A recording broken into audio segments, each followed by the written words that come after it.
Okay. So as Renee's already said, we're going to upgrade the Service Pack 12 upgrade content. If it's working right. Just for those who are watching the recording, this is who's actually speaking. My name's Tom Bowring, the Blended Learning Staff Developer. With me I've got Gina, who's our Blended Learning Advisor, and as Renee has already said, Mr. and Mrs. vUWS. So the list up here shows you some of the tools we're actually going to be talking about. There are some other new things in there, but these are the main things that we thought most people would be interested in. So your global navigation, which is sort of gives you an overview of all your courses from your My vUWS page without having to go into it. The content editor, which is replacing the text editor. Inline marking for assignments. The calendar is a new improved calendar, is actually usable, whereas it probably wasn't so usable in the old one. The upgrades to the tests and item analysis. What's new with discussions, and the retention centre, which is a replacement for the old early warning system. We've actually got quite a bit to get through, so if you've got any questions, just save them up till the end, otherwise we might get hung up on questions and might not get through the stuff we want to get to. Alright, so the first thing here, this is looking at, the first time you log in, once it's updated, you'll get this little overview of over the actual My vUWS page, and it's actually trying to direct you to the global navigation, which is up the top there. So you can see here, the wonderful Courtney Cox is logged in for the first time, and it's trying to point out what's new and get it to look at this new global navigation. So once you actually click on that global navigation, it actually gives you, as I said, all these icons down the left-hand side here will give you an overview of what they represent for all the units that you have access to. So the top one up there, the BB, is the overview of everything, so it'll list everything in the one spot. The next one down gives you the posts that you have, so you don't need to get into all the different units. You'll actually see, and if there was a new post, there'd be a number in red like there is for the next one below it. So you'll be able to see the posts for all your units and actually go to it. The next one down is what's new, what's been updated since last time you're in there, the My grades, the retention centre, and then the calendar. So if we go through and have a look at those, so it's actually expanded there. Down the bottom here, I've actually clicked on the settings, which is normally just down the bottom here. You can go in and change your text size and all your own personal details in there. By doing that, this one here, I've clicked on the updates, so you can see that showing me all the things that have been updated in all the courses that I have access to. So like the one here, the second one down, the assignment, reflective journal assignment needs grading. So I could actually click on the grade button and go in and grade it from there. I don't actually need to go into the site. That'll take me straight into the site. So it's given me an overview of everything that's new in all the courses I have access to. This one here, I'm not going to talk too much about this because Gina's going to cover calendar, but this one's taking us in from the global navigation into the calendar. So I've clicked on the bottom icon down the bottom there, and you can see it shows you all the units you have access to, your personal, your institutional, all that, etc. As I said, I'm not going to go into it because Gina's going to go over to it. Okay, the content editor. The content editor was previously known as the text editor, and now it's had a really nice update. So in its simple mode, it will look something like this. So in the simple mode, you'll probably see it in the email tool, for example. But if we click on this little double-headed arrow up here in the corner, you can actually expand it to the advanced mode. And now it has many more tools that make it almost look like a Word document. So we've got the usual suspects. Can't control this thing, sorry. It's not, there. We've got the usual suspects. So we've got the multimedia toolbar still there. So you can still add media clips, audio files, multimedia files, and the mashup tool is still there. So the mashup tool, for those that aren't familiar with it, allows you to embed slide share presentations, Flickr photos, and easily embed YouTube videos. It brings the YouTube functionality, the search functionality into vUWS. So they're still there. What's also added is we now have symbols and emoticons that are now available to us as well. So that's a nice new enhancement. We also have, the find and replace. So you can find text and replace it with new text. So again, just adding those extra affordances and time-saving capabilities. Table. If anyone tried using the table, I know Joe understands my pain. The table tool in the text editor was very painful. Now it's been enhanced, so we have the general table. We can add in your columns and rows and that sort of thing. But what it also can do now is once you've created that, you can actually use your mouse and click and drag the column widths and the rows. So that's a big yay for that.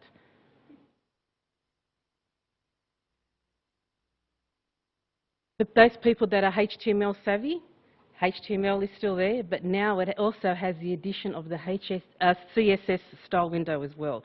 So that's a very nice enhancement. So people that were using HTML and were trying to put in CSS without much success, now that's doable.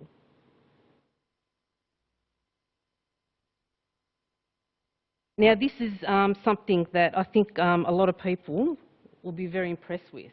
And it's called Using Video Everywhere. And it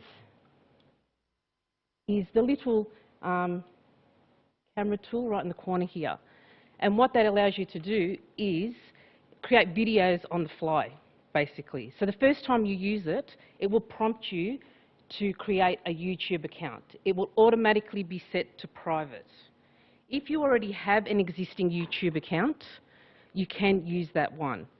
Now, I just want people to be aware that the content editor is available to instructors anywhere in vUWS where you can create content or collaborative tools like discussions and journals, blogs and wikis. But it's also available to students as well in those collaborative tools. So not only can you create engaging in a rich content, but so can students now do that for you as well.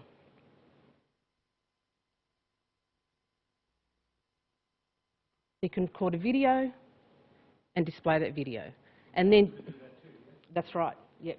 So in actual fact, what you're doing is creating a suite of videos that you can reuse as well. So this is a great tool for the utilisation of the iPad, for example.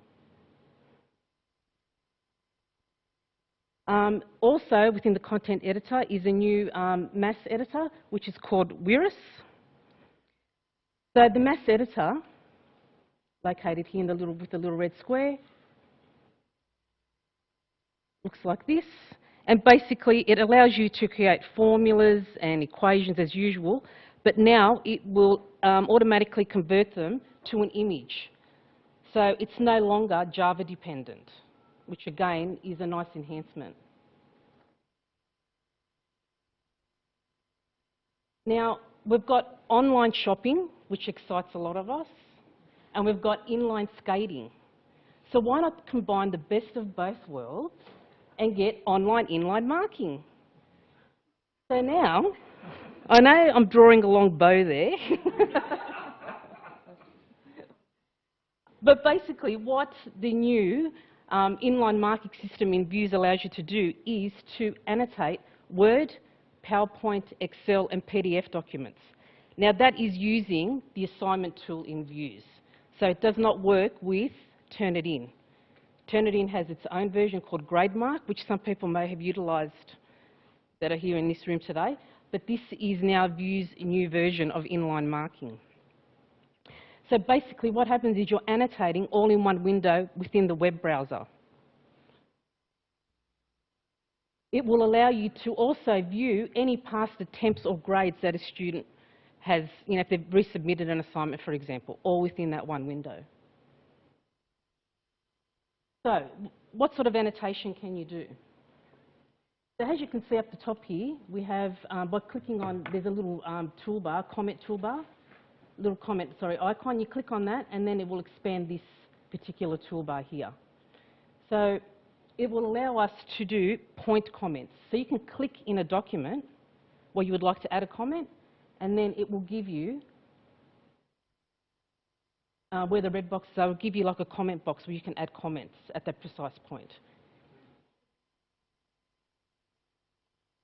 Yes, it is, and I'll explain that in a minute, in a bit more detail. So you can add comments at a point in the document, but it will create this, the comment bar in the side column there. You can also You can box in some content as well. So if you want to make a particular comment about some sentences or a paragraph, you can add comments there, or you can even add it to highlighted text as well. You can also add overall feedback over this side for the student to read. If we click on the draw tool, it allows you to draw on the paper freehand as well.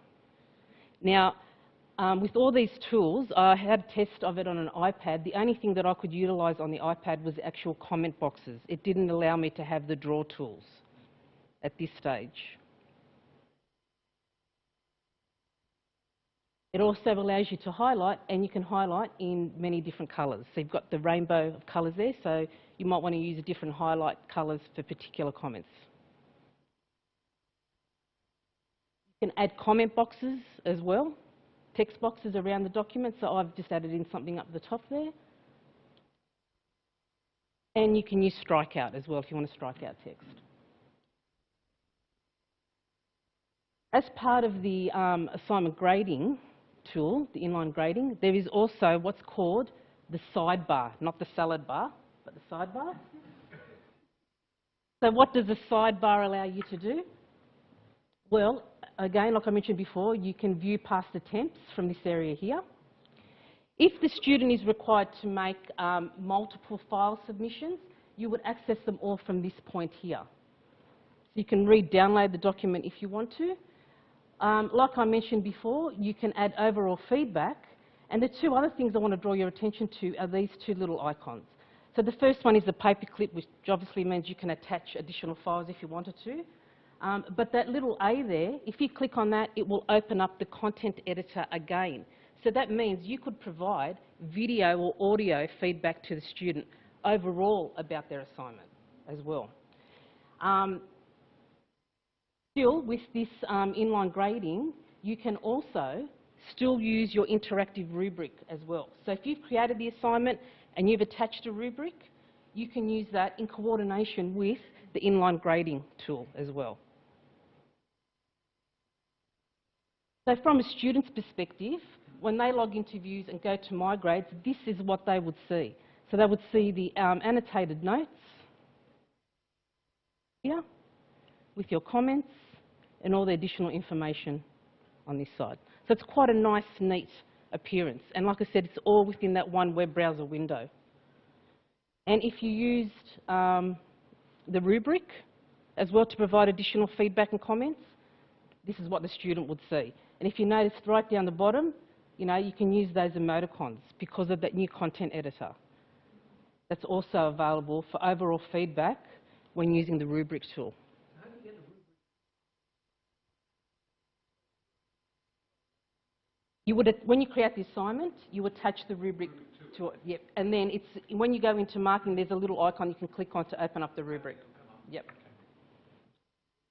Just wondering how.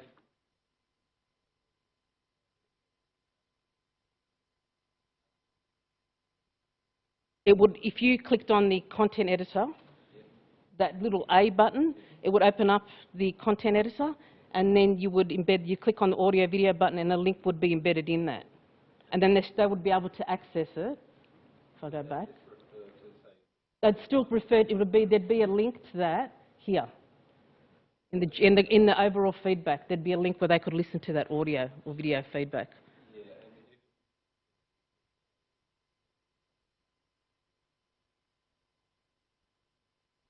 Well, the idea of the rubric, or the grading matrix, or the marking guide, is that would replicate what's in the learning guide. So when you create the assignment, you would have created that rubric in vUWS and attached it, so that students know when they're looking at the assignment, they can also open up the rubric and see what the expectations are for that assignment. And then, as a marker, as an instructor, you'd be able to utilise both. The inline marking tool plus the rubric would become available for you to use as well. And everything would be saved and available to the student through this, through My Grades. Does that answer your question? Or? Well, you can't annotate the actual rubric itself. No. Yeah.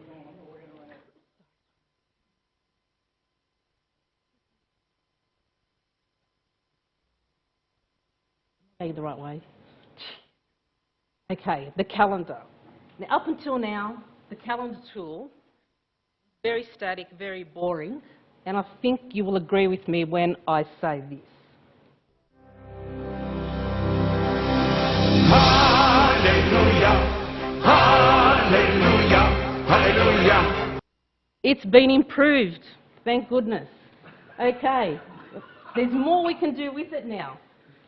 It lets you, at point A, it lets you view it from a day, a week or a month. At point B, it would allow you to navigate through the month. So you can either do it from over here or here. So you can navigate by clicking on those arrows, very much like Outlook.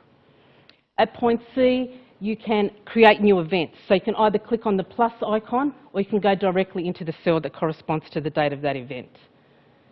At point D, it allows you to manage or edit your events as well. So if you need to go in there and make any changes, you actually click on the event in the cell or within this grey area over here. Point E allows you to choose what calendars you would like to view. So there are institutional calendars, which only someone with admin access, so that's probably not you or I, would be able to enter. So maybe that might be when StuVAC's on or exam periods and that type of thing. Students can also enter in their own personal events as well, and then their course or unit events, and then they can colour code those calendars. So they can click which ones they want to show and which ones they want to hide. And what you can also do is import other calendars. So for example, if students use Google Calendar, they're able to import that into this tool as well. And the final other enhancement is that if you use the due date function, for example, on an assignment, it will automatically plug into the calendar tool as well. And you can also set a range of dates. So if something's happening, say they're on prac from Monday to Friday, you can actually block out that period of time in the calendar, which previously you could not do. Okay, so now I'll hand over to Mr. vUWS.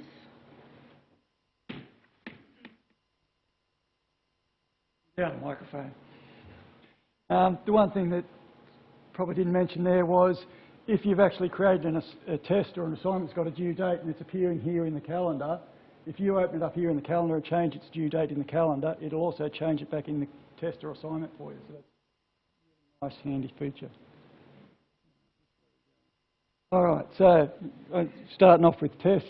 And this is one that I think a lot of people are going to like, is there's more options when you actually deploy your tests. So one of the options in the settings when you're actually deploying the tests, up until now, if you had a student with special needs who needed more time or they were going to do it on a different date, etc., if you had one group wanted to do it on this date, another group was going to do it on another date, you basically had to make a copy of the test, which meant you had two columns in the grade centre and then somehow you had to rectify those into one column. It all got a little bit messy.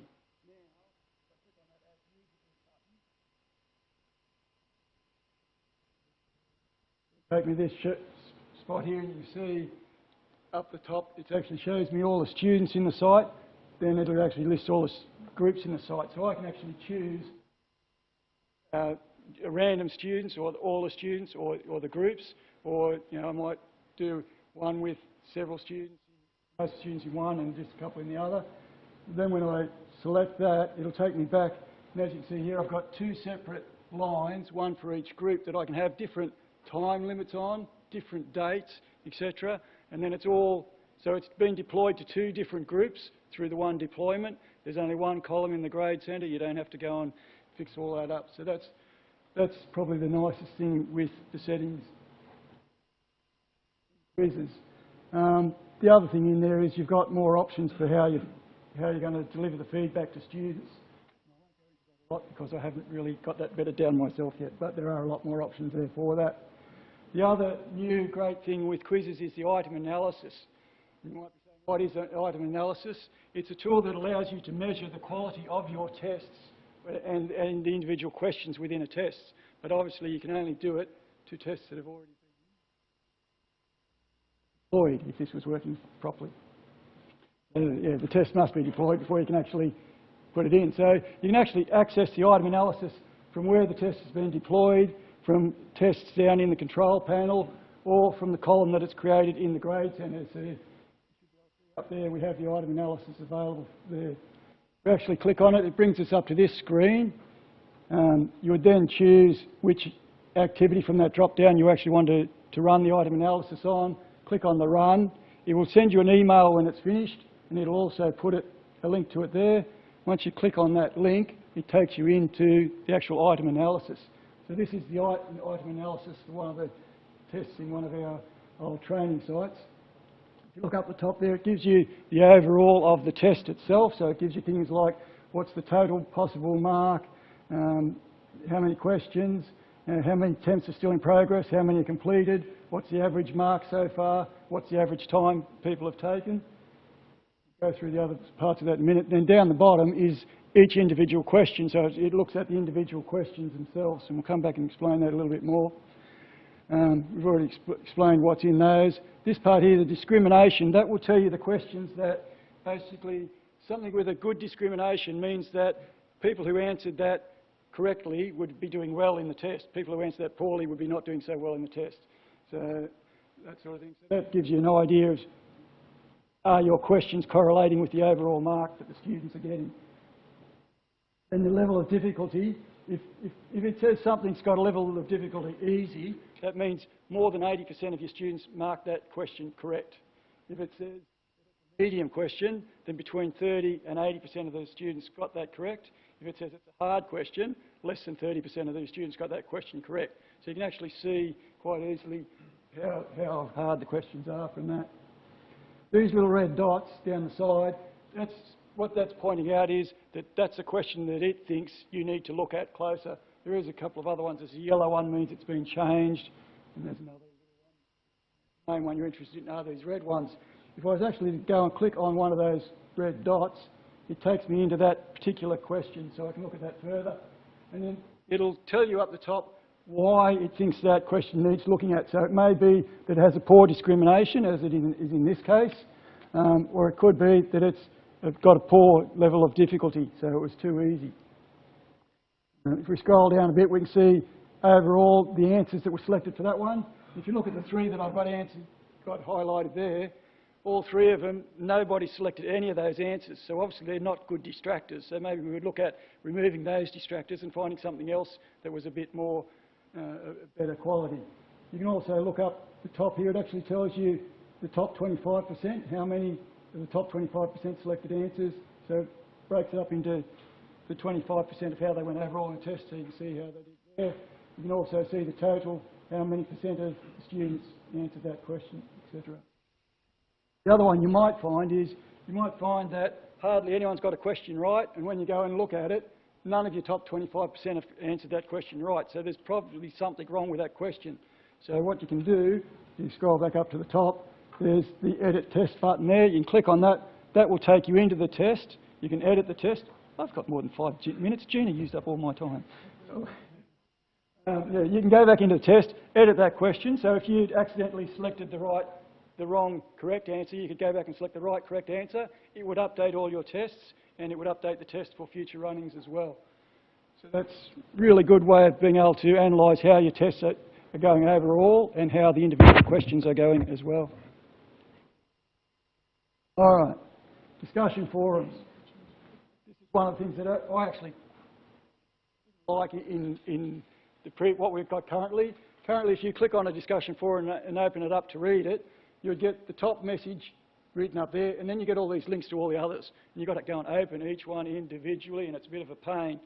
Once we upgrade, it will come out like this. So you can see, once you open it to read it, you've got the whole lot there. You can see by the little grey outlines, you can see these two here. They're their replies. So that's really nice. That you can read it all in one go. You don't have to keep clicking to read as you go. The other really nice feature of it is one that's in grey up the top here. Participants must create a thread before they can read what's already there. So you can, if you select that, when students go in it, they'll see the blank forum. They need to create a thread themselves and post it. Then they'll be able to see what everyone else has done. So they can't go in and read what everybody else has posted and then pick bits and pieces out of everybody else's, because they've got to post before they can read what else is there. So I think that's a great new feature as well. So do you use that? Quite likely, yes. Yeah. So you can use it for anyone, but yeah, in a rated one or a graded one. All right, the retention centre, it replaces what was the early warning system. It does a lot of the same things. It's been dressed up a bit and does a few more. Yeah. There's two places you can get to the retention centre from. As we said earlier, if you go to the global navigation, you can get to it from there. If you click on it from there, it'll actually take you... Oh, sorry, no, I haven't got in there. Then this is the other place you can get to it. So same as you used to get to the early warning system. You go to the evaluation on the control panel and the retention centre will be under there. If you were to click on it from the global navigation, this is the sort of view you would see. So in the light grey down the side here, it's showing me all the courses that I have access to. You've got the colour coding up here that shows you what students are at risk for what reason. So it lists them down here as well. If you want to see more of the details, you click on the see more details here. It will actually take you into that site, into the retention centre in that site. So you can see more of it, which will look something like this. So this is, we've gone inside the retention centre, inside a unit. See over the side here, it shows you the outline of all the students that are at risk. Over to the right here is students that are on my watch list. So if you've got a student that you see is struggling a bit, you can actually add them to your watch list. So you can see I've got 2 students there added to my watch list, so it makes it a bit easier for you to keep an eye on them. Further down, if you actually scroll down in the retention centre, is your activity in the course, so it outlines what you've been doing and what you've got to do. If I was to click on that red bar up the top that tells me there's 17 students at risk, it will actually change colour, so it'll actually... So I can see there's 7 in the green band, and those bands, so the green band there relates to the missed deadlines. And if I go on, the next band relates to the grade alert, the activity alert, or the access alert.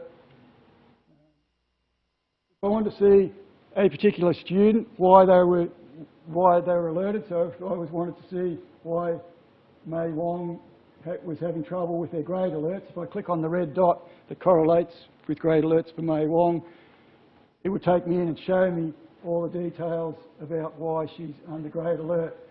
If I decide that she's someone I need to monitor, I just click on this monitor button and it will add her over to this side, so I've got easy access.